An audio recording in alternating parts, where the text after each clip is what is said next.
All right, and we are live. So, Rhysider, Jack Rhysider. For the audience that does not know you, feel free to introduce yourself. Yeah, I make the podcast Darknet Diaries, which is a podcast that kind of goes into it's like true crime meets cybercrime. So when there's like a breaking news kind of hack, I'm not quite interested. I want to wait because we have more questions than answers at the when we first hear about it.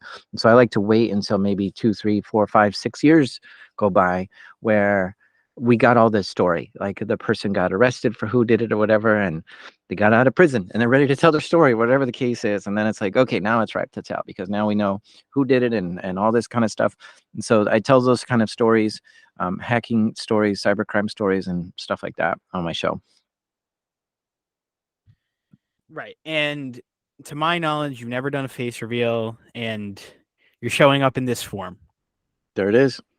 Yeah, Yeah. that's yeah. So, okay, so I want to preface this. When I meet, or when I talk to YouTubers that I've known or been fans of, I always like to just say, thank you for showing up. It does mean a lot to me, and I'm glad that we're doing this because I have watched your stuff in the past, and you've interviewed some interesting people, and in some cases, like I kind of want to know how you got those interviews too, if you can share in some cases. Sure. Yeah. I mean, So, I mean that is kind of one of the things that I try to do as well is who's my dream guest. It's the guest that's never told their story ever and cannot tell their story, and it would be there would be a big news if it did, right? So I purposely try to push that line of who I can reach, and it makes it hard on purpose, right? And that's what I kind of like is giving you access to people you would never ever be able to access. And so that involves me going to hacker conferences and hanging out in hacker groups and talking with nation state actors and meeting up with people that are just like unreachable, right, by the normal person. And so this has kind of just been my community. It's been who I've been hanging out with on Twitter for a long time and just going to hacker conferences for years before this, right? And so getting familiar with this culture and these people and connecting with certain people is kind of maybe something I'm good at, and it allows me to get access to these people that I think the average person doesn't have access to. and that is exactly, or that's pretty similar to me with like what I like to do as well, because I always like to shoot for like, and I always think about this where it's like, what's a guest that I would really love to have on, just because people would be like, how did you get that guy on, Hmm. right? And then it's like, well, and sometimes I don't tell the story, sometimes I do, but I've had some pretty interesting guests on where people ask me, they're like, George, how did you get that guy on? And that is such a huge compliment to me, because they're like, Yeah. in some cases, these are people that like at my school, people will be fans of. They're like, how did you get that guy on? And I'm like, I can't say, or I do say, I'm usually Yeah. pretty direct about it. It's usually via email or DM.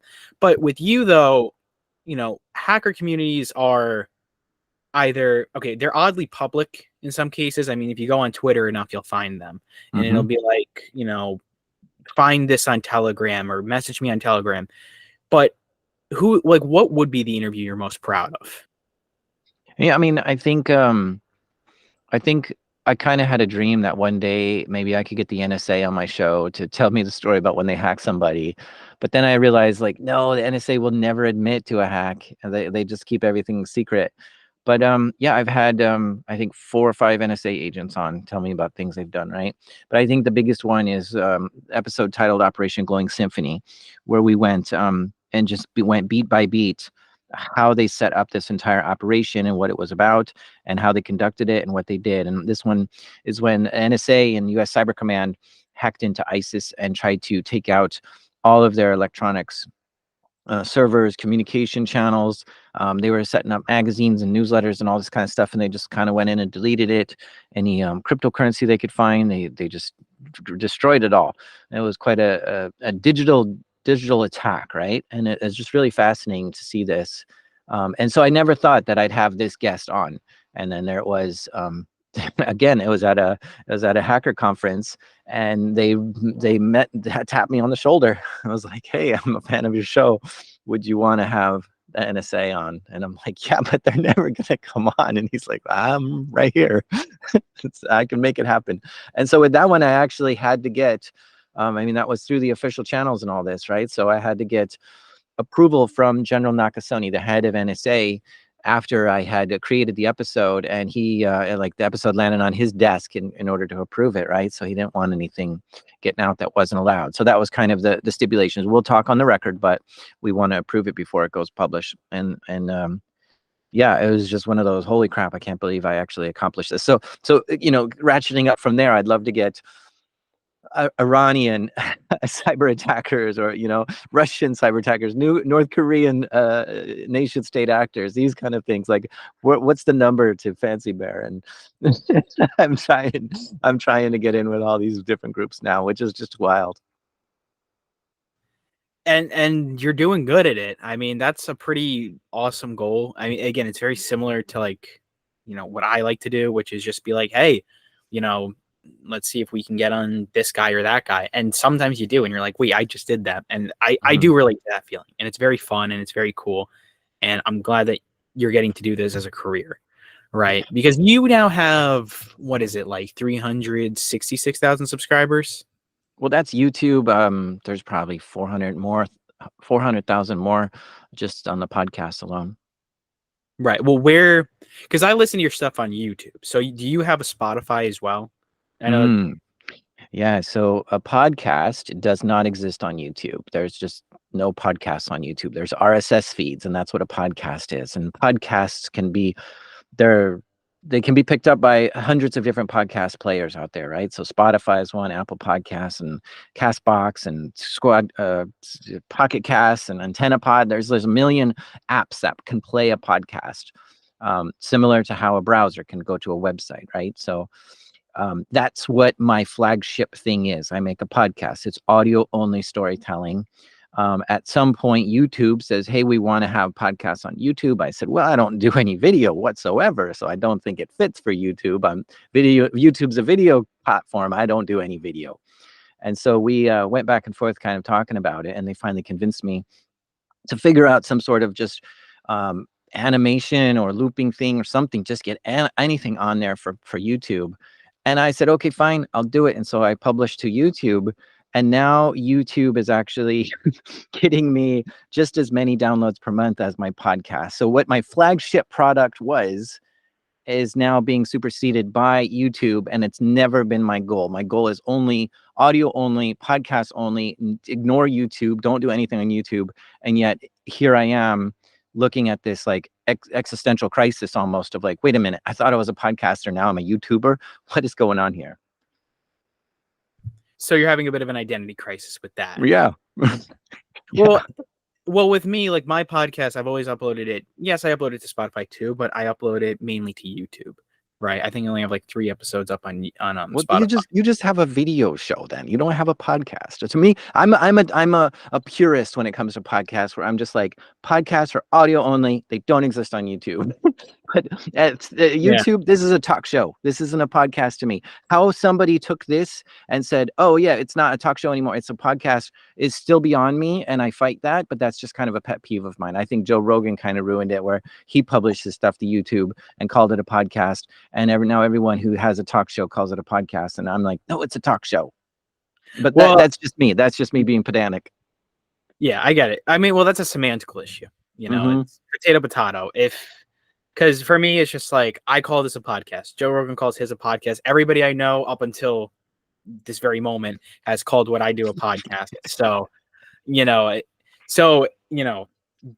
I live in a democracy, at least as far as I'm told. So, I will say, majority rule is that I think that what I'm doing is a podcast. However, that aside, you have also so you have to be in a podcast app if you're going to be a podcast, right? Now, Spotify does play podcasts, but are you in any other podcast app? Apple Podcasts, Pocket Casts?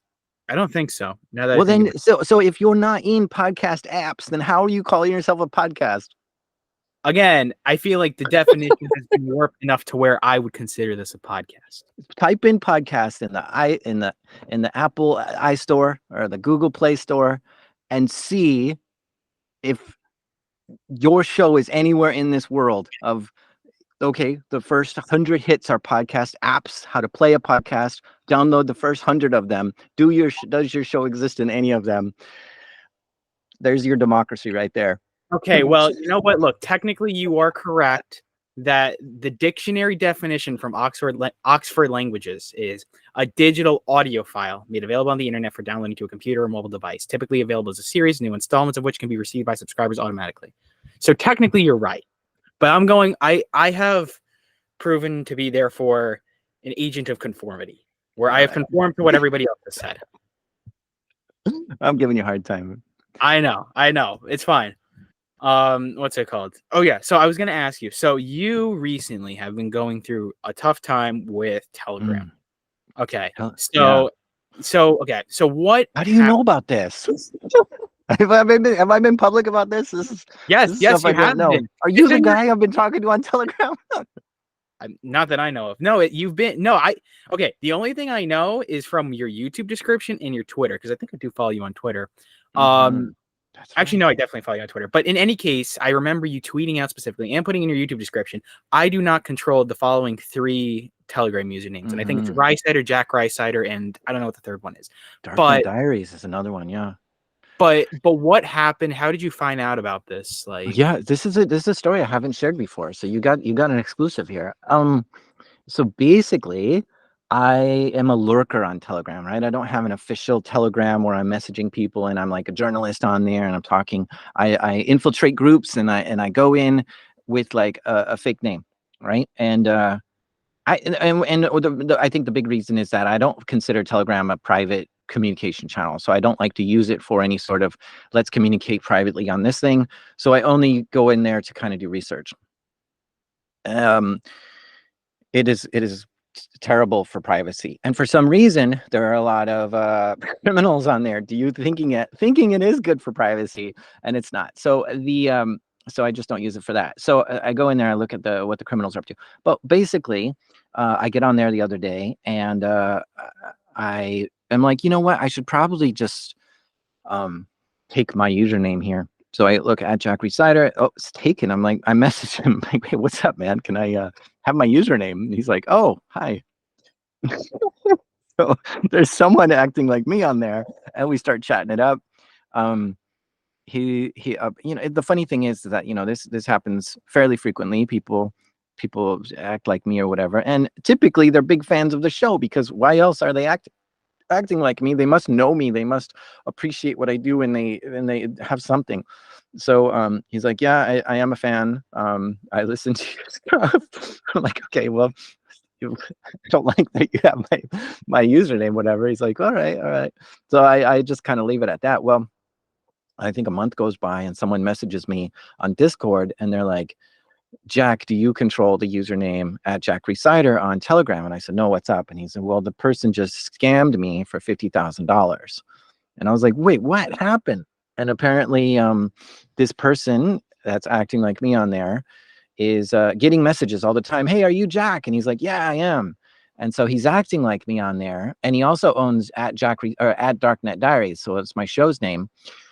And so people just think that's me on there, and they message him, and then he wants to sell usernames, right? So this is 2-letter, 3-letter, 4-letter usernames on channels like Telegram, Twitter, Instagram, whatever. Usernames are kind of still in hot demand. If you can get a short username or a common word as a username, people can pay thousands of dollars for that. And so he's like, yeah, I've got these usernames for sale. If you're ever interested, I can get you this or that. And so people are getting into deals with him and buying usernames from him, and he's just not delivering. And so he's scamming people, right? So people send him a whole bunch of cryptocurrency and he sends them nothing in return, or gives them the username and then just takes it right back as soon as he gives it to him, because there is this strange window of you both have the password, and when you go to change it or something like that, people can snipe it back from you. So I talk back with them. I'm like, hey man, are you scamming people using my name like this? Now I'm a bit I've got work to do here, right? I'm trying to work on a show, and now I've got all this drama to deal with because people are accusing me of scamming when it's really you. Can you use a different username to scam people? It's like, I'm not going to tell you what to do. So this is one of those weird things of like, I don't have control over what this person can do. I can't take my username. I can't tell Telegram, hey, turn this guy over to me or something. So the only thing I can do is just approach it diplomatically and just talk with him about like, I I can't control what you do. So he's offering to sell it to me, but I'm like, of course you're just gonna scam me, and then that's gonna be like the thing you're gonna be laughing at is, oh, I get scam Jack. And so it's just kind of a weird thing at this point of somebody using my identity on Telegram to scam all kinds of people. And of course they're using my clout as well. So I had to put, so he's saying things like, look, I have the same username everywhere. Go on Twitter, go on YouTube, go wherever. You'll see at Jack Rhysider. Of course, this is me. And so that's why I have these things in my bio that I don't control this and I can point to it. So when someone then does come to me and says, hey, I've been scammed, look, here's a tweet that says I do not control this. And here's what it says in my bio. So at least I have something to help people not get scammed in the future. But I think they're still getting scammed all the time by this guy. Well, what exactly was the guy's response here, though? So he just was like, "No, I'm not going to give it to you," or "No, I'm not going to give it up." Well, yeah, because it's making him a lot of money, right? So one option he said was, hey, why don't you just work with me and I'll give you like 10% of all the scams I made. No, I'm not doing that, man. This is ridiculous.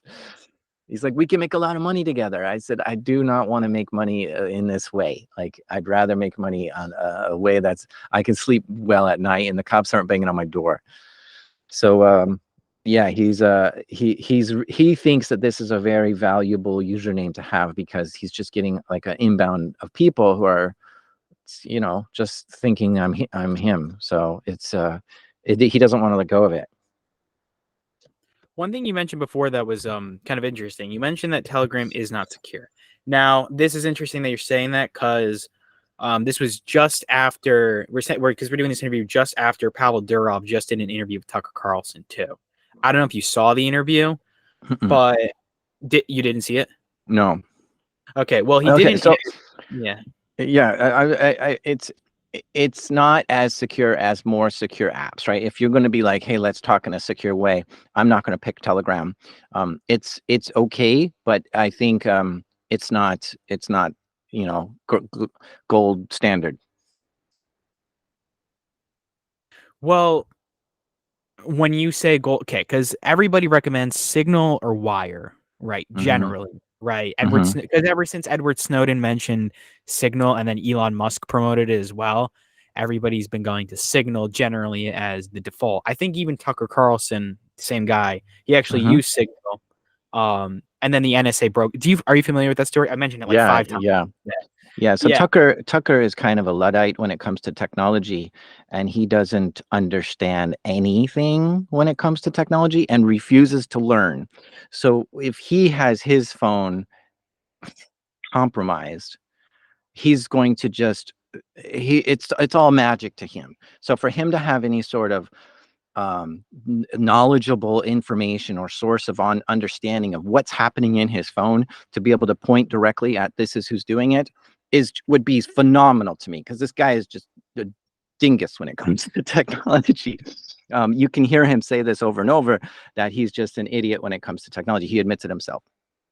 And so I don't see where he gets this information from to begin with. Second of all, he is very adamant about his government not doing this sort of spying on him and this sort of thing. And so if this is something that truly happened to him and if he has credible information, this would be grounds of a major lawsuit that he could do against the government and absolutely just have a ball with it. And he's not pursuing that at all. And so it doesn't seem to me that there's any credibility for him actually having his Signal hacked in any way, shape, or form. And truthfully, whenever I'm hearing things like this, where something just very illogical it comes my way, it's typically not the craziest story that you can come up with, which is, okay, there's this highly secure messaging app, Signal. The NSA broke into it and intercepted my messages. Yeah, okay, maybe have you considered like 20 other scenarios that are much more feasible than this one? Oh, like what? Well, like, okay, so you're saying no one knew about your meeting with Snowden except like you and Snowden, but somebody figured it out, and so that must mean that your signal got hacked.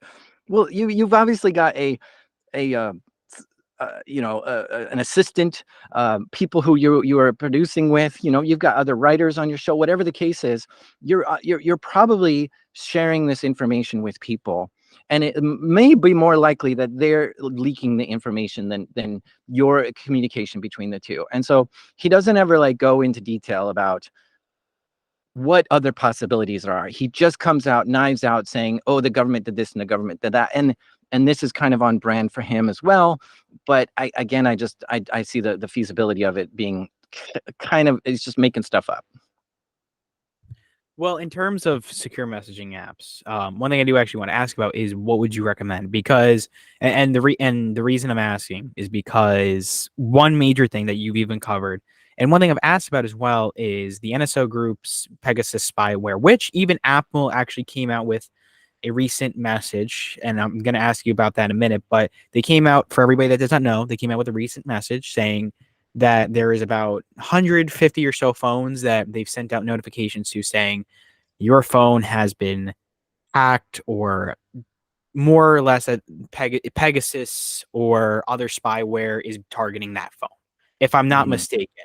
Right now, I spoke to somebody about it, who I've actually had on the show, and his theory is that it's likely some way for Apple to make money.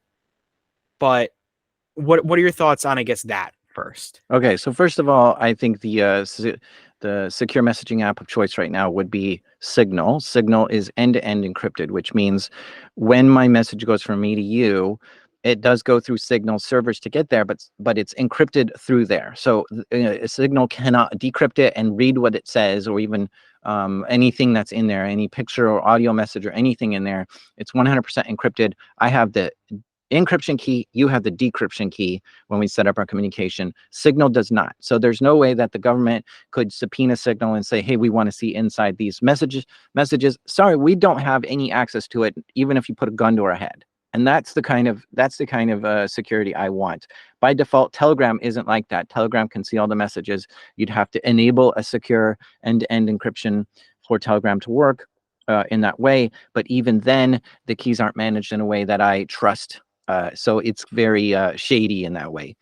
So yeah, Signal I think is a wonderful end-to-end encryption messaging app, and it's free to use. And I think it's great. Pegasus is a type of malware that can exist on an iPhone or an Android phone, which can supposedly snoop on everything, right? It can see keyboard commands. It can listen to the microphone. It can look at the camera. It can look at the GPS. It can see the messages that are sent and received. Um, no, this is not a conspiracy theory of Apple trying to make some money and by selling a exploit to NSO Group to make this happen. Absolutely not. If they do discover it, and they discover it all the time, they'll patch that immediately and want their users secure. And we've seen Apple go to court with the US government in the past, where the government wanted access to a terrorist's iPhone. They had the iPhone and they're like, can you open this? And they're like, no, we can't. It's impossible. It's locked. And so even under court subpoena and all this sort of thing, Apple could not undo it and get into the phone, and did not have any sort of backdoor way into that phone. Um, the story finishes with the FBI buying an exploit to get into an Apple iPhone for $1 million, and just to undo the pin. It was just locked by a pin, just to bypass the lock screen. Was $1 million bypass. So I uh, I think what Pegasus is doing is, yeah, it's able to snoop on things, but this is attacking the device. This isn't attacking an app or a protocol, right? So it's usually they'll use an iMessage exploit or a WhatsApp exploit to get into the phone, but not so much to see the iMessage, messages, or the WhatsApp messages. It's just to get into the phone. And once they have those hooks and those routes into the phone, then from there they can move around and see everything that this user can see. So it's as if you have the phone in front of you, and so they can see everything from that. So it's not quite breaking a protocol or breaking an app, but more of breaking into the phone itself. Well, one thing, well, I think what the person that I asked about this. He's not a technology guy by any means, right? More of a But conspiracy theorist. well, I mean, he did work for the government, but it's what he meant by that was more that, because when I asked him, I'm like, what do you think of this? And he's like, well, number one, if anybody wants to get into your phone, they will, right? Which is what a lot of people agree on. I don't know if you agree with that statement. Do you? I mean, so like come at me, hit me in the head with a wrench and take my phone in that way. Is that what you mean? Just like if somebody really needs, like, if somebody really wants to hack you, they will hack you. So in order for that to happen, you have to have the motivation and the resources available. So the motivation is, okay, I'll try to hack into your phone. Um, do you have like an IP address of it? Like, how am I going to start here? Okay, you know, and so now you've got to take some extra research and be like, oh, okay, I got it. I'll send you a phishing link, and I'll have you click it, and you don't click it. Like I text it to you, and you don't click it. So now I'm like, gosh, I got to come up with a new plan. Or I get you to click the link, and it didn't work. And so now I'm like, okay, so I might spend hours, days, months just working on trying to get into your stuff. Do I have that motivation? So number one, not everyone does. Number two, do I have the resources, which is the exploit available, the people who are technically available to figure this out? And not everyone does that either, right? I don't have the exploit to get into your iPhone. I don't have the time to get into your iPhone. So I am not somebody who can get into your iPhone. However, like I said, I could walk over to you and hit you in the head with a wrench and take your iPhone. And so there are some vulnerabilities that we all inherently have. Just like our windows of our house are not very secure, yet we lock up our door as if it's a nice safe thing to do at night, when really our windows are easily smashed in, and they can get into. So I'm not saying that there's a way to easily smash into a phone, but there is a way to easily steal it from you if you're in proximity of someone. I mean, look if you go to New York City and you go to Times Square, you're going to see a million people holding their phone far out as they can in front of them to take a selfie of them. Anyone could walk by and just grab that phone out of their hand, right? So there is that, and that's an unlocked phone. So if you really wanted to get an unlocked one, that's one way to do it as well. And you could just ride by on your bicycle and just keep on going, because they won't be able to catch up to you. So you kind of have to keep those things in consideration if you're talking about. I mean, this is the first thing people ask me. Is they ask me all the time, how do I hack into my girlfriend's Facebook? I'm like, just steal her phone. Just steal it when she's in the shower. Grab her phone, and now you've got it. And well, I don't want to do that. I want to get into it. I don't think that the average person. I think it's very out of reach for most people, not 99.9%, 100% of the people, to be able to exploit into an iPhone if they need to. So no, I don't agree that it's easily done by anybody who wants, because then our world would just be anarchy and no privacy for anyone anywhere, and no security, and that's not a world we live in. Well, in terms of creativity, actually, and I guess this would be a good segue into what I'm gonna ask you next, is when it comes to your guests, right? Because some of the guests that you have on basically have never revealed who they actually are, right? A lot of them, if I'm not mistaken, have never revealed who they actually are, and they're hackers, right? And some of them are kind of public, like they're on Twitter and such. But is there any of them that, like, are there any of them that, like, you were surprised that you actually got? Like, that you got, like, you asked this person, you're like really shocked that they were willing to do an interview, mainly for criminal reasons. Yeah, I mean, so a lot of people have come to me with stories, and those are the ones that kind of are either the best or most surprising. Like, I didn't ever expect this, right? So somebody will get out of prison, and this has happened to me a few times. I don't know who you are, but I've been told to come to you with my story. And I'm like, well, okay, well, what's your story?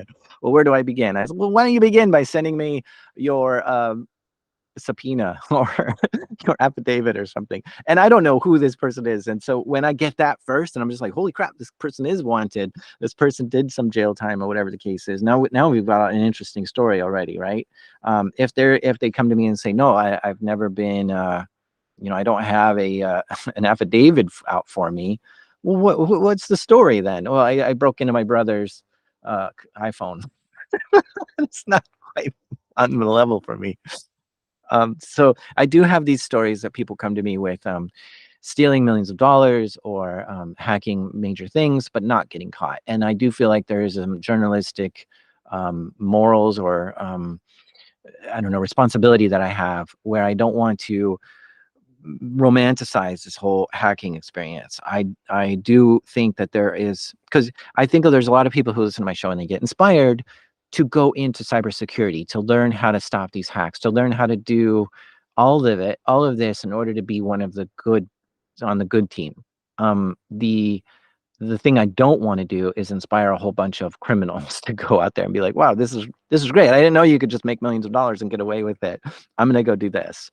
And so I really try to be careful, and I do have a lot of younger listeners as well. So I want to give them something that, like, hey, look, if you do this, there's a high chance that you could be arrested for it.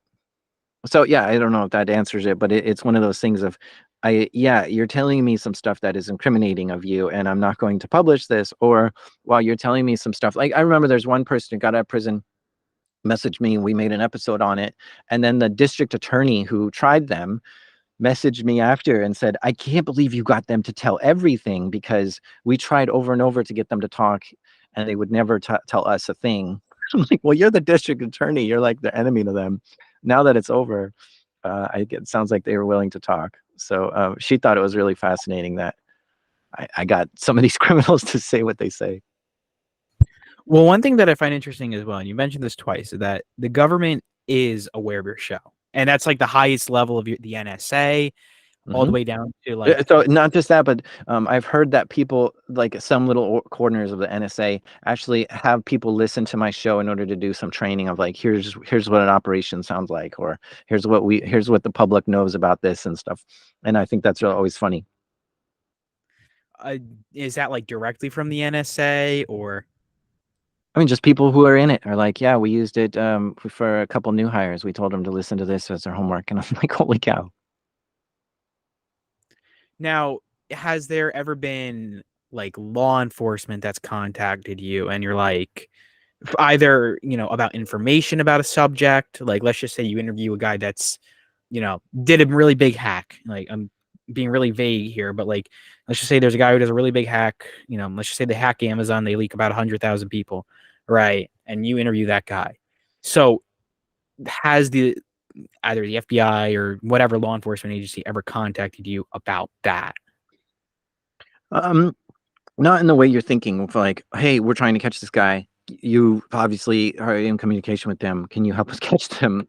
No. So first of all, as a journalist, I have some protections in that way of you can't really ask the journalist to expose their sources. There's just some rights involved with that. And so I could go to legal battle and just try to express my rights there and protect my sources. It would be a lot of work, and sometimes governments do that just to kind of drain my resources in that way. But I have had law enforcement listen to criminals talk about some of their crime and then say, and maybe they're trying to trick me. I don't think so, though. I think that they have the genuine interest, but they're like, listen, this is a type of crime that we want to crack down on, and this is a person who I think could teach us about how to look for these crimes, how to find these people. Can you put me in contact with them so that we can catch these people more, right? So for instance, there was a Kick episode I did, and there were a lot of pedophiles on Kick, and this person was going on and hacking into the pedophiles' accounts and doxing them and doing, like, just kind of destroying their life. Now, what this person was doing was literally illegal, because they're breaking into people's lives and causing harm to them, even if they are pedophiles. And so the police wanted to contact him in order to say, show us more of these pedophiles so that we can see who we can take down and stuff. And I do a double opt-in. I'm like, okay, I'll ask him if I know. A lot of times I burn the communication as well. So I'm just like, look, after I publish this, I'm going to delete all your messages. I'm going to delete all your emails. I'm going to delete the source audio. Everything is going to be gone. And if you want to reach back out after the fact, you can. But I'm going to completely delete everything and forget about what your username is and stuff. Because honestly, I get thousands of messages a day. I can't remember everyone's username. So it is gone. And if I do have access to that person still or whatever, I can ask them like, hey, there's this law enforcement that wants to contact you. Do you want to make a burner email and tell them to message you there or something like that and see where it goes? Well, when law enforcement contacts you, is it like, I don't want to say like the movies where it's like a knock at the door, but like, is it like an email? Is it like a phone call, or even like an Instagram message or a Twitter message or a Discord message? Yeah, it is just a casual message, DMs or email. It's pretty low key. So I'm not a criminal in the sense of why would you need to come bust down my door? Like there's no threat that I'm causing someone. I'm just interviewing people and telling their story. So I don't see that ever happening. Um, yeah, it would be weird. Right. As well as I think it would be really weird is if they were to, like, if the government were to plant some sort of spyware on my device, or a foreign government plant some sort of spyware on my device to try to see who I'm connecting with, or what what hacker communities I'm involved with, or what's the next episode and stuff. Because every now and then, like, I did have NSO as a topic of episode 100, and this is where the Pegasus software we were talking about. That's who makes it. And so I reached out to NSO saying, hey, I'm going to do this episode on you. You have two options. You can state your side, come on the show and tell us what in the world you're working on, or I'm just going to infer all the information based on what I've seen in the world. And it's probably not going to be as accurate and not be painted in the picture you wanted to be painted in. So it's up to you if you want to step in front of this. And they delayed me for as long as they possibly could. Yeah, definitely. We definitely. And then it's just like month after month after month of just not getting in connected. And so I don't know if I was very on high alert then of like, maybe they're going to try to infiltrate me to see what I'm going to say about them so that they can, I don't know, do something. That's a threat. And so I do have to, take my extra security steps as far as I can to be safe. And there's a lot of things I do there. Well, when you talk about the NSO group and different people spying on you, because I've had, you know, various people. Again, I've had many people on the show, and like one of the guys I had on recently, he's a journalist and he covers like the Chinese government and how they affect national security, whatever. And he admitted himself, he's like, I'm probably being spied on, right? He thinks that. Now, he even said, he's like, I don't really have any proof, but more likely than not, yes. When I asked him. So when it comes to you, have you, or do you believe that you've been spied on?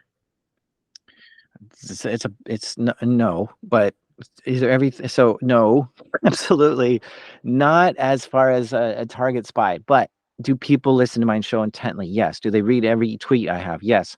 Is the apps on my phone collecting my data and then sharing that with data brokers, and then that stuff getting sucked up by the government? Yes. Is all of my financial transactions that goes through my bank getting shared with the government? Yes.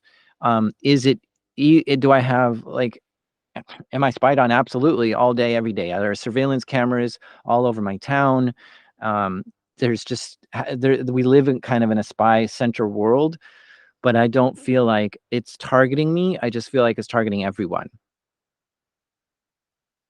Well, one thing I will ask then in that case, when it comes to mass surveillance, right? When it comes to the NSA, right? And how, because you have said that you have spoken to many people in the NSA and that you're still in contact with some of them.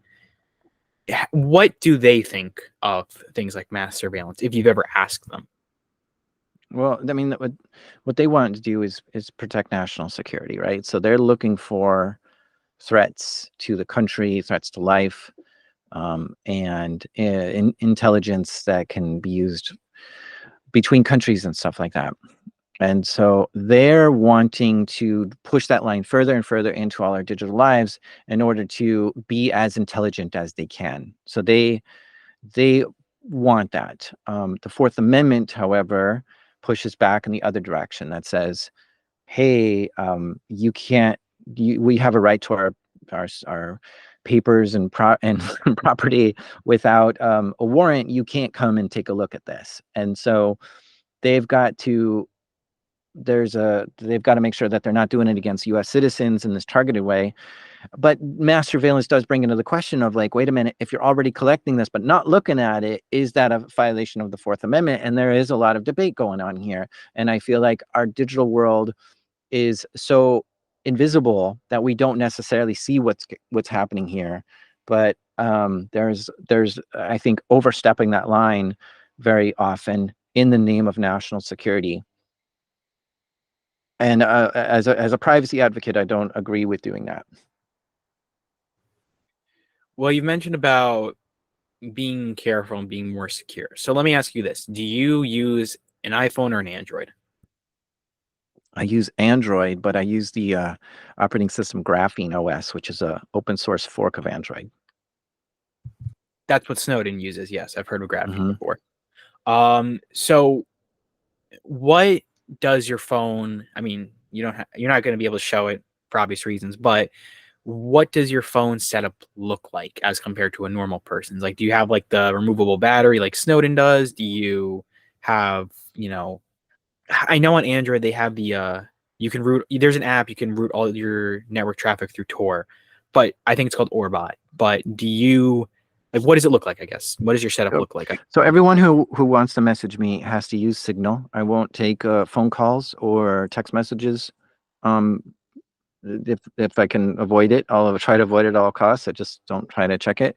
I don't have a SIM card in my phone, and there's a couple of reasons for that. Number one is it makes it so you're not SIM swappable. Some people are doing SIM swaps still today to get access to your phone, and then from there they can try to get access to everything else, your bank accounts, your crypto accounts, whatever. So that removes that threat. The other thing about having no SIM card is that all of my traffic goes through a VPN or through a hotspot, right? Wi-Fi. And if you have a SIM card, there's not all traffic is going. So I also have it always on VPN, right? So it looks like I'm coming out of another country or another state or whatever. And if I have a SIM card in, not everything's going over the VPN. A lot of stuff just goes over baseband to the to the cell towers. And even if I have just a stock Android phone, there's just a lot of stuff that Google's like, we're not going to go over the VPN, even though it says always on and kill switch. Like, haha, we don't need to follow your rules. And so with a Wi-Fi connection only to make my phone calls, I can force that. I can say no. You're only gonna work here. So that because that's how Google gets around it, is they go through the SIM connection to the baseband and around. So the that works really nicely to really secure my connection, because now there's no triangulation of where I'm calling from or where I am in the world as far as how the cell towers can connect to me. And then all my connections look like they're coming from farther away from where I am, which is nice as well, because I like the privacy. There's also all kinds of other things. There's keeping up to date on updates, and using a password manager. So I have a very complex password on everything. And there's I think we all have camera covers on our laptops at this point. And on my phone, there's a little sliding door on the back that keeps the camera shut. I have to open it in order for it to happen, right? So there's a camera cover on the back, and then on the front there is a piece of tape so that it covers the phone on the camera on the front there. I would like to have a way to shush the microphone as well, so that anyone who can remotely turn on the mic doesn't able to hear me, but it has some sort of shushing thing or something. But what I also do frequently is just turn off the phone entirely. So if I'm going into a place that I don't want to bring my phone, I'll turn it off. So like some stores will track where you're, they can see that you're having some sort of Wi-Fi signal, and they're like, oh, okay, let's look at the MAC address of this. We can watch how this phone moves around our store. And then when you get to the front and you do your purchases and whatever credit card you use, they can sometimes connect all that and then make an identity for you and say, oh, this person stopped in the sporting goods section for a while. Let's send them some sporting goods email ads or something. and and so there's a lot of just tracking going on in the world, and so I'll try to pay with cash wherever I go as well to try to avoid a lot of this tracking. And like I said, there's really no financial privacy when it comes to using credit cards and banks, so I like to get out of that system. I mean, this list goes on and on. It's really like diet and exercise, right? You can't expect someone just to jump in and be like, okay, I'm going to do the max security thing, because it is very extreme at some of the higher levels. But it's been something I've just been working on all year after year. Has there been any consideration for yourself when it comes to, because this whole conversation reminded me of someone I've mentioned like twice in this interview already, but Snowden. Have Mm-hmm. you made any considerations into doing an interview with him? Oh yeah, I've reached out a few times. Just no response. Any idea why? Or No, I don't know why. I know the other day Snowden retweeted one of my tweets though, so I am somewhere in his orbit. The uh the thing though is I don't know if he's going to want to talk about what he did so much as opposed to what is going on in the world today. He kind of just put it all in his book and let it go in the world. And so if I get him to tell, okay, tell me that story, Snowden, like what's he gonna say? Like, yeah, I'm the one who stole this, and like it just I don't know. It would be weird to kind of revisit, but that's what the story I'd want. So yeah. The other one is John McAfee. I really thought he would be a good character to have on the show, and I reached out to him, and he agreed. And then I was like just listening to some of his other podcast interviews, and I was like, wow, this guy is so far off into his own world of conspiracy theories and stuff. It'd be really hard to spring him into the world of cybersecurity. And then I thought, wait a minute, what does he even have in the world of cybersecurity? He's unrelated to cybersecurity. He started an antivirus company in the 90s and sold it in the early 2000s and really hasn't revisited the cybersecurity world since then. I don't know what world he's on. And so it kind of it just became a dramatic story of him running from the law and the allegations of killing people or dogs or whatever.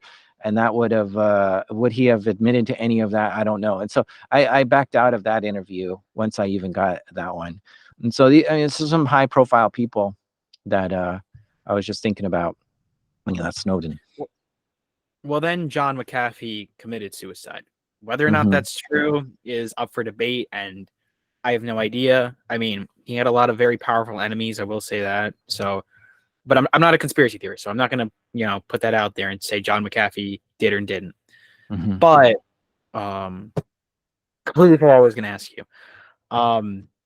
Him.com. That's what I was gonna ask you. I was Mm-hmm. gonna say, have you interviewed him or made any effort to interview him?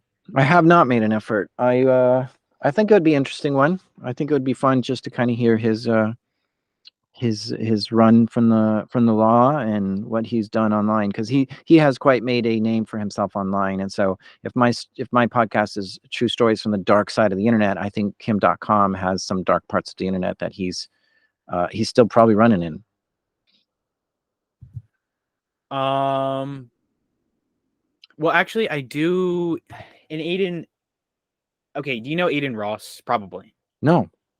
You don't know who Aiden Ross is? Mm-mm. Okay. He's a Twitch streamer. Well, he has two people. Kim.com is one of them in his Discord server. I don't know if he's active on Discord though. I did try reaching out to him. I will not lie. Over Discord, he hasn't responded to me. Mm-hmm. So, I mean, he's a busy guy, I would imagine. But there's another guy. Have you heard of Ryan Montgomery? No. 0 Day? No. Okay. So he was on do you know the Sean Ryan show? No.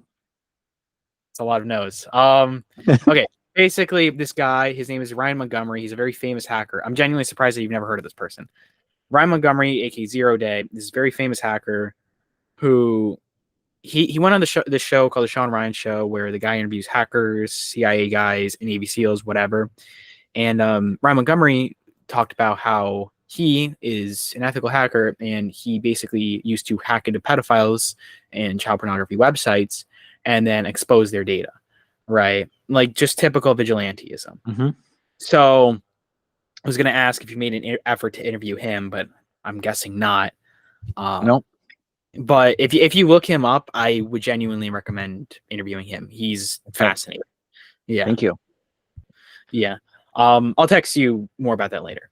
Okay. But yeah. So main interviews have been John McAfee, Edward Snowden. John McAfee ended up dying. Edward Snowden, no response back, but he has seen your messages, presumably. Mm-hmm. Yeah, Have you I don't know who else would be high profile like that. I do kind of like to go more into the shadows than the high profile, but those would be some interesting characters. Of course, Julian Assange would be interesting too. Uh, yeah, one of the ones have that I you really liked, the episode I really liked, was one of the founders of the Pirate Bay. That was really fun. have you ever been contacted by any media organizations? Oh yeah, lots of times. They they are doing a story and they want some extra information on certain things, or they want, yeah, I mean there's just lots going on there. A lot of times there's a TV show, or I mean like a news station that wants someone to cover a certain topic, and I don't do TV appearances, so I just say no. um yeah.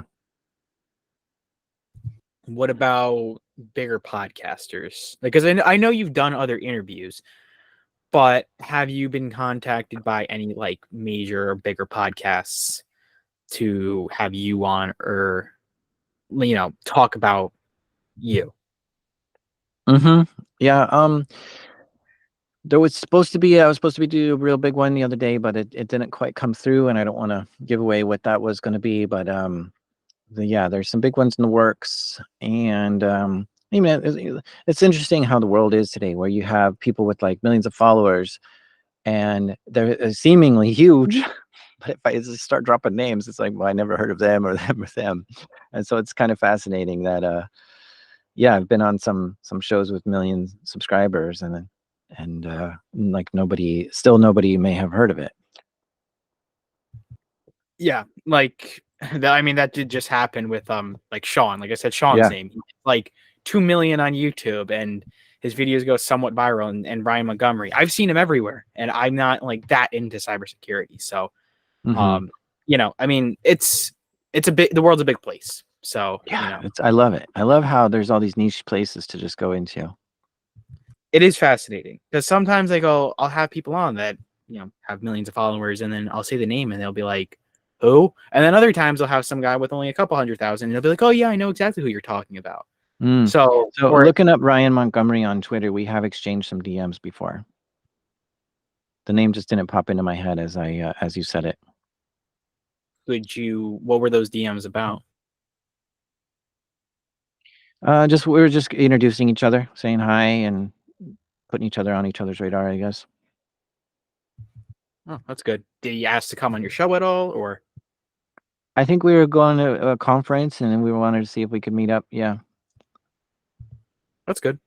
So when you meet up with people in real life, right? Like is how often does that happen? I've been going to conferences, fairly frequently, at least in the last year. But before that, I'd go to 2, 3, 4 conferences a year. And so at the last DEF CON, which is the big hacker conference in Vegas in 2023, I said, okay, I'm going to be here. I knew there were going to be a lot of people who wanted to meet me, because this is kind of where I'm mostly known, is in these hacker circles, right? So when I go to these things, a lot of people want to meet me. So I said, okay, every single day of the conference, here's where I'll be. And I put like a meetup every single day. And every day there were a few hundred people that would come and say hi. Have you spoken to the creator of DEF CON, Jeff Moss, I think is his name. I Hmm. think he's the creator. Yeah, many times. What does he think of your show? I don't know. The first year, I think it was, like 4 years ago, I met him, and he's like, "Oh yeah, I've heard of your show."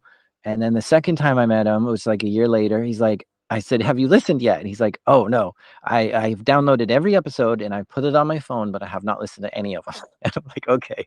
So, I kind of left it at that, thinking this guy he'll listen to it when he's ready. But yeah, I mean, since then I do run into him pretty much every year at DEF CON, and we chat for 5-10 minutes and see what's going on in the world.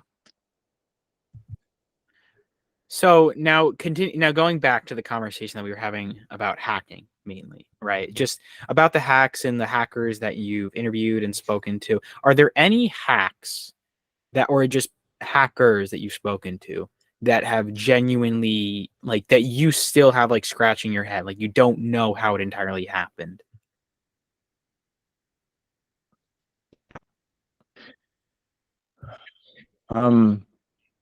Do you have an example of what you're thinking about?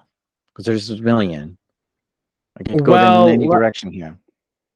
well, let's just say, for example, like, okay, like here's one that happens to like famous people all the time. Like, they're doing their normal business and all of a sudden they get a fan who finds their phone number and then like they'll change their phone number and then they'll somehow find it again. Right. And the Mhm. person's kind of like scratching their head. They're like, how did that guy do that? And obviously they're not into that sort of thing. But when it comes to people like that like they figure out Mhm. information and they're kind of like a marksman for it. Are those like, have you met people like that? And have they ever done anything to you like that? Or, Yeah, well, so when I was young, when I was a teenager, I was on IRC. This is like the old, like before Discord came around, there were chat rooms, and IRC was a place to be. And I used a Unix computer at the time, FreeBSD. And the on my Unix computer, I got a system-wide message that said "Hello." I was like, "Wait, who is this?" Like, it's just in my bedroom. Like, who? Why is? How is someone in my computer? And we were messaging each other back and forth. Like, they were logged in as me on my own computer. So it was like, Jack says hello to Jack. How does this? What is this happening? So it was really odd, right? And it was scary, and it was like freaking me out. But I was like, "Tell me how you did it," and they're like, "Sorry, I'm not going to say." And so it did become this kind of mystery for 10 years. Like, I didn't know what in the world, how did somebody get into my computer then? What happened here? I thought Unix was secure. This is making no sense. And then as I learned more about the world of computers and cybersecurity and such, have a pretty good theory of what probably happened. And sometimes it does take like 10 years to figure these things out. Back then, we didn't have routers or firewalls to the internet. You would plug your computer directly into the modem. And when you would connect to something like IRC, it would show everyone in the channel, here's a new person that just joined, and this is their IP address. And so you could easily see someone in your channel that there's their IP, and that's the IP to their computer. There's no NAT, there's no private IP inside your network. Your computer has the public IP on the internet, and you're riding right on the internet. And so I just imagine they attempted to access a couple ports on my computer, and one of them was open because I was playing around with opening ports and seeing how computers worked back then. And so I think it's very possible they used like just a port connection tool of some kind and got into my computer because it was right on the internet then.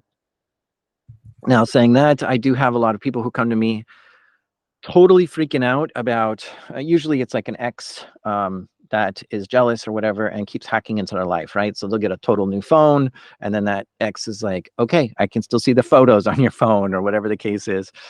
They're in their emails, they're in their DMs on Instagram or whatever, and this person just keeps changing their password and keeps changing their phone and this sort of thing. And it is a very like frantic situation because this person is scared of their life. They're freaking out. They can't hide from their digital intruders and this sort of thing. And so it's difficult to know exactly what the attack surface is or how things are working there. And yeah, those are ones that I would have to sit down and really examine the whole landscape to figure things out. Do they have access to your, you know, not the iCloud, right? So if they when you have an ex and you break up with them, I think it's just the same thing with like when you have a system administrator in your network, like somebody who works in your company and they have all the passwords to all the things in your whole company, right? They're the system administrator. When they leave the company, you should absolutely change the, the admin password to everything because you don't want them coming back and causing some damage or whatever. And I think the same thing should be done when you break up with your significant other. You should change all your passwords that you've ever had that you were with them with, right? So all of your Apple passwords or Google passwords or bank passwords, every single password that you have, get a whole new one on everything, because there's a high chance that they had access to that in some way, shape, or form, and has access to different things, and maybe they added their email as part of the access list or whatever. And yeah, it's there's just a lot of different ways to get into someone's stuff. Well, that's a very common thing with like YouTubers, especially YouTubers, where or Twitch streamers too, but YouTubers, it's more of like YouTubers and Twitch streamers, I would say, are the big ones, where it's like they'll come out after a while and they'll say, "This guy has been stalking me, breaking into my accounts multiple times." People would change their numbers, 15 times over, and they would still get the text message or voicemail from whoever, and then that person will basically be saying, "Oh, you think you can change your phone number and I won't find you," like that sort of thing. So, Hmm. like when it comes to those cases, how if you might have an idea of like how are those people doing that? Like, So I'm a big digital privacy advocate, right? So I've got this secret profile that you don't even get to see my face and stuff. And I'm always talking about things to do. And and on Twitter, somebody's like, "Oh, how can I get my stuff removed from the internet?" Right? Because obviously all my stuff's out there. And I'm like, "Wait, is this your picture on Twitter? Is this actually a picture of you?" Yeah. Is this where you live? Because it's like you're tagging your hometown on Twitter. Yeah, that's where I live. And is this where you work? Because you're saying that you work at this company. Yeah, that's where I work. And you want me to tell you how to remove your stuff from the internet? Okay, I see. So I think it is, with Twitch and YouTubers, way too much oversharing is done. People are sharing their location, who they're living with, what they look like, what their real name is, where their house is. They're proud of their new car. They're like, check out my new car. And you can see the license plate. Like, there's just way too much information about them. And so for them to be surprised that somebody showed up to their house when it was easily identifiable because of some street sign in the through the window or whatever, is just like no surprise to me whatsoever. And then once they have that connection, once they have those roots planted or whatever, yeah, it's surprising to me to see that they it's surprising to me that they'd be surprised when they're such a public figure. They really need to pull back, use a different name online, use secret email accounts. So one of the apps I use on my phone is called My Sudo, and there's some other competitors like Cloaked and stuff, where every time I sign up for something that's like, "Oh, we need your phone number," I just make a burner phone number and be like, "Here's my phone number." It's not so much I change my phone number, I just make a new phone number for everything that I'm signing up to. And and so when these people are like, "Oh, I have everything connected to my one phone number in my life," I just laugh at it, because I'm like, "I've got 50 phone numbers over here. What are you doing with one?" Like, it's kind of ridiculous that we've associated so much of our online identity to this one phone number, and we shouldn't be using it everywhere. It shouldn't be the number your mom has to call you, and also the number that you're just signing up for this free coupon on this website because you wanted something. Like, stop that. You have a number that's like a spam number, a trash number that you're never going to check messages on. Like, even if it's a Google Voice number, I'm fine with that. Just get something else that you're using to give to the internet, because I think these people are giving so much to the internet, and they should absolutely have some sort of gap between them and their real life, and they're just not taking it into effect at all. And another thing I think that's happening, I've seen a lot of YouTube accounts get hacked and taken over, and videos deleted or just totally changed. And I think what's happening there is a lot of phishing attacks where people are getting sent emails and saying, "Click this link to do this," and then that's harvesting their username and password in order to get into their accounts. And so you have to be extremely vigilant about what you're clicking on, and have extra protections in place if you can. so if again, because this is going back to the like data for and just in general, I should say data in general, it's kind of everywhere, right? Like it's not that hard to find if you have a person's name. I mean, that's kind of all you need in some cases, right? Like white pages is a magical thing. I think there was a YouTuber actually. He made a video. He went on White Pages Premium and he just was like, all right, let me see how many celebrities I can call. And he got like thousands. A lot of them were also wrong, like numbers Hmm. and stuff too. But he got like the phone number of like Elon Musk, and he texted all these celebrities. He's like, "Oh yeah, just so you know, your data's out here, and here's how you can remove it." But some of the more interesting people that he got on the phone with was like Mark Cuban and Hmm. Rick Harrison from Pawn Stars, Hmm. and they were like, "Oh, thank you so much." Or he being on the phone with Dixie D'Amelio, the TikToker, and she has like hundreds of millions of followers. And he called her, and he's like, "Hey, your information is out there." And she's like, "Oh, people call this number all the time. I get like 8 calls every hour, you know." And it's like, what? But then he tells them, here's how you can take it down. But it's interesting to realize like how much data is actually out there and how much people don't really realize that. Hmm. Yeah, there's a couple. So I think the main thing is all the stuff that we're sharing. I think we're oversharing with way too many things. Like I said, I give a different phone number to all these different places I'm signing up for. And I think if we, did this sort of stuff where we had, burner email addresses, burner phone numbers, I'm walking around with like 2 or 3 phones at a time with a hotspot in my pocket. And when I show up somewhere and I'm like, okay, like I pull out all this equipment and I just throw it on the table. Like I just need to empty my pockets before we get started here. And they're just like, why do you have so much stuff? And I'm like, what? How do you not?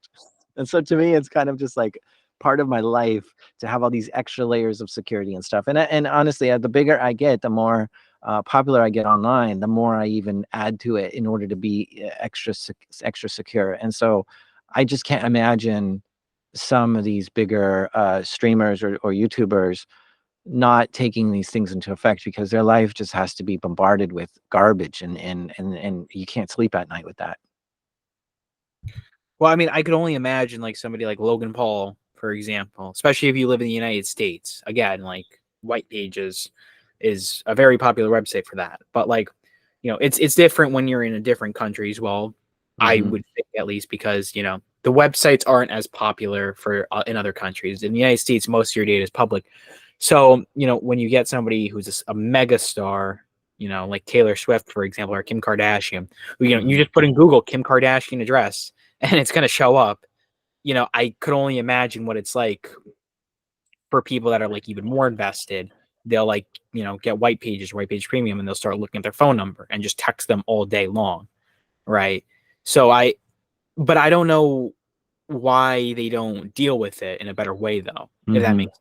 Yeah. Yeah, I mean, there's another weird thing. Like I was talking to Grok the other day.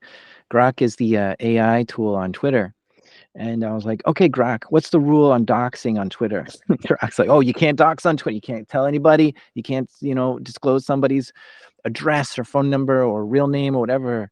And I'm like, well, how come it happens all the time with celebrities? And like, no, that's not allowed. I'm like, yeah, it is allowed because they're all their information is right there on Wikipedia as well. And so we all know where Bruce Willis lives, and you can put that Bruce Willis's address into Twitter, and you're not going to get thrown out of Twitter for that. Why is that okay? And Grok's like, I think Grok crashed on me. It's just like I don't know what I don't understand the rule either, and it just crashed. And I think Grok is just too new to be able to navigate the complexities of legalese and all this kind of things. But an interesting question of like when does somebody become an interesting enough public figure to warrant that they don't need privacy anymore in their life because they're just too popular. And that I don't know what that line is. It's always a fascinating line to me. Well, it's certainly a scary one too, because I mean, even if you just again, if you look at like minor YouTube celebrities, like like this guy Luna, I think is a big one. I don't know how true his stories are, but he tells story time videos, and he's like, this guy hacked me, this guy found my phone number, whatever. I feel like a portion of them are fake. Maybe they're not, maybe they aren't, whatever. But to your point about like people being public and like when is it a right point where they don't need privacy for their address. Like in one of the YouTubers, I think his name is Eric. He's kind of popular, and he made a video where he tried to see how many celebrity pools he could get into. And he did it by like funny, silly ways. Like, he would pretend to be a pool cleaning guy and he'd knock on their door or try to buzz in and be like, hey, we're here for the pool. And then security would just be like, all right, we'll allow it just so we could jump into the pool. Now, he wasn't Hmm. doing anything malicious, But I thought about that afterwards too, and it's like, well, he's a YouTuber with tens of millions of subscribers, and he's going to some of the most famous people in the world, like Taylor Swift and I think he got into the house of Jeff Bezos and he went into his pool. But I thought to myself, I'm like, that's wrong. Like he's just putting this person's address or whoever Hmm. wants to see it. I mean, even if he does blur out the number, it's like, so what? I don't know. I just feel like that's a very weird world to live in where it's like those are because that is technically an illegal thing to do, right? I mean, Mm. I don't Yeah, know if and so journalists, the way they get around it, because they're doxing people all the time, is they use this shield of, well, this has got enough public interest. If it's in the public interest, we're allowed to dox. I'm just like, what is this rule? There's no. So if you're in the public interest, the one I saw recently was Beth Jezos on Twitter. Um, he was using that crazy username, and some journalist discovered when he got on a Twitter space and listened to his voice that he sounded like some presentation that somebody gave at Google, and connected the two and said, oh yeah, we know who this is. And they published an article, saying this is who Beth Jezos is. And they said, we did this because he's in the public interest and it's totally fine and legal. And Twitter did not take down these posts or any of this stuff. And it's just like, you're just making up rules now. And I don't think it's fair that journalists are allowed to dox and doxers are not. It's not fair. Like, I don't like doxing. I like privacy, and I don't like this. And then this starts butting up against free speech of like, no, if I know some information, I should be able allowed to say it. Yeah, well, it's bringing harm about people, right? This is not. This is yeah. There's some weird lines there now that gets real blurry. Well, another thing too is people always argue that it's public information or that they found it on a website that is technically public and anybody could find it. Right. Now, again, that's a very like gray area. But like there's this one blogger, I think, I forget who the guy is, but he looked up or he somehow found the phone number of Donald Trump's son, Donald Trump Jr., and he texted him kind of half believing that it wasn't really his number. And he texted him, he's like, hey, you're a stupid dumbass. Now, obviously, that's a really childish thing to do, but eventually he tries to get to the airport to take a flight somewhere, and the Secret Service stops him, and they're like, hey, why did you do that? Reasonably so, because, he has the phone number of the president's son or the former president's son. But, and then eventually afterwards, I think the site he found it on got wiped, but it is an interesting thing though when you can just have somebody text you and say, hey, you're a stupid dumbass, and basically, you know it's inappropriate.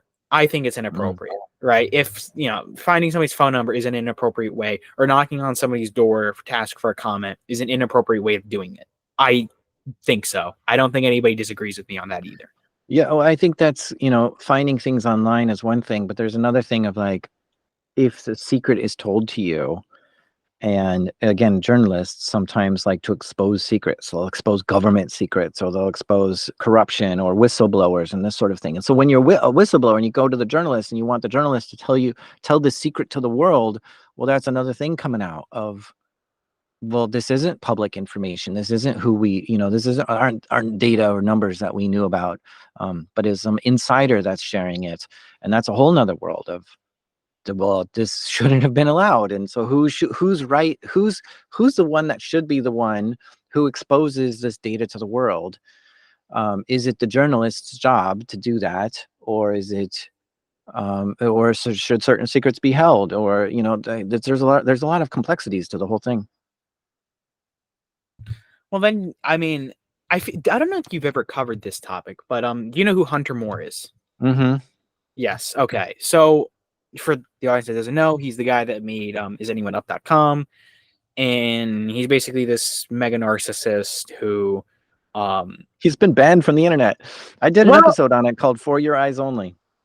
well actually he's not banned from the internet. His Instagram is public. I'm not gonna say what his Well, Instagram is, but he's yeah. banned from the internet, but he's still, well, maybe he's called the most hated man on the internet. But I thought that he had a ban, and he just doesn't care about the ban, and he still goes online. Well, I mean, I think he was banned. Well, because he did get arrested by the FBI at one point. But, a major problem with the website is the fact that it's not that he was just uploading these people's nudes, which, I mean, in and of itself is horrible. But on top of that, people were posting the addresses of these girls, their phone numbers and their social media accounts, more or less just to harass them. That's like a pure evil thing to do. And I mean, I watched an interview with him, and I'll say this: he's a narcissist, right, through and through. He'll say, no, what I did was, it wasn't that, all these people, they say it was CP2, but it wasn't. And it's like, well, it doesn't really matter. The nature of the site is that you are posting people's nudes, and you are posting their addresses and so on and so forth. And people were hacking apparently into people's Facebooks in order to get those nudes too, which added to it.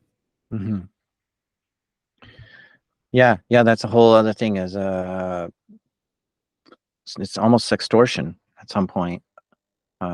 Revenge porn, that's what it is. Where you have your lover and you have photos of them, and then when it breaks up, you that was the site that he made to publish those photos of your ex that you hate and want to ruin their life. Here you go. And it does bring up section 2, is it 270? Yeah, I think it's section 270, which is the owner of the site is not responsible for what the users do. And this is how Facebook stays in business. This is how Twitter stays in business. They're not responsible for what the users upload or publish. That's the user's responsibility. And so Hunter can absolutely point to that and say, hey, I got nothing to do with this. But that's where you get into some complexities, where if you're trying to set up things for criminals to do, I think there's some intention there of working with criminals. Say, hey, look, it's against the law to do revenge porn, and you facilitated this. You made it easy, as you've actually encouraged people to do this, and by building a site to conduct that, and so therefore you're participating in this. And that's something to be said. While revenge porn's happening on Facebook and Twitter, it's not created for that. And if they were to spot that, they would take it down, because they understand that that's illegal in many states. So that's the difference there. Do you have the intention of trying to help these criminals do criminal activity? If so, then you're going to face some consequences at some point. At what point is somebody just aiding and abetting a criminal? That's the question, really. Because I mean, if you make a site for something like that, it is very morally wrong. But if you're saying like I'm not responsible, then legally, unfortunately, you can't be held responsible.